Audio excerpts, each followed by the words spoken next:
নমস্কার, স্বাদের কিচেনে আপনাদের সবাইকে স্বাগত। আজকে আমরা রান্না করব পোনা মাছ দিয়ে বেগুন, আলু, বড়ি, পাকা টমেটো দিয়ে তরকারি রান্না করব।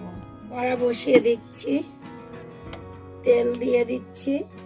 তেল গরম হয়ে গিয়েছে, এবার মাছটা দিয়ে দেব।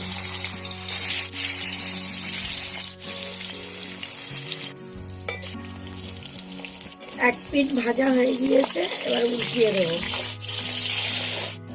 মাছ ভাজা হয়ে গিয়েছে, এবার তুলে নেব।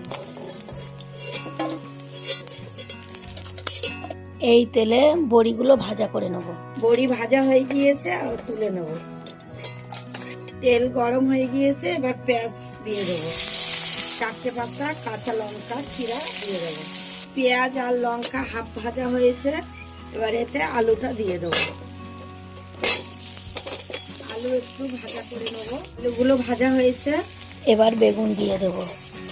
লবণ দিয়ে দেবো, হলুদ দিয়ে দেবো, আদা বাটা দিয়ে দেবো, জিরে আর মরিচ বাটা, টমেটোগুলো দিয়ে দেবো আর কষে নেবো। ভাজা বড়িগুলো দিয়ে দেবো। সবজিটা ভালো করে কষিয়ে নেবো। স্বাদ মতো একটু চিনি দিয়ে দেবো। এবার কষানো হয়ে গিয়েছে, এবার জল দিয়ে দেবো। ঝোল ফুটে উঠেছে, এবার মাছগুলো দিয়ে দিচ্ছি। 5 মিনিটের জন্য ঢেকে দেবো। এবার খুলে দেখবো আলুগুলো সিদ্ধ হয়েছে কিনা।